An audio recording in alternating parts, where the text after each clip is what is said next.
బృందావనం అనే అందమైన గ్రామంలో చిన్ని కృష్ణుడు మరియు అందమైన రాధ అనే ఇద్దరు మిత్రులు ఉన్నారు. ఇద్దరు మిత్రులు కలిసి ఆడుకోవడాన్ని ఎంతో ఇష్టపడతారు. ఒక ఉదయం కృష్ణుడు తన శక్తి మరియు గొప్పతనాన్ని ప్రదర్శిస్తున్నట్లు రాధ గమనించింది. ఆమె కృష్ణుడికి సరదాగా ఒక సవాల్నిచ్చేందుకు నిర్ణయించుకుంది.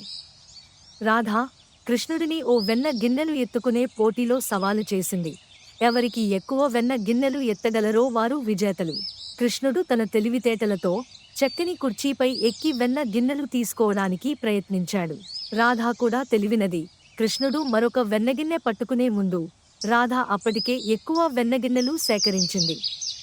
నవ్వులతో మరియు ఆనందంతో ఆమె విజేతగా ప్రకటించబడ్డది. కృష్ణుడు పోటీలో ఓటమి పొందిన రాధ ఆనందాన్ని చూసి చాలా సంతోషించాడు.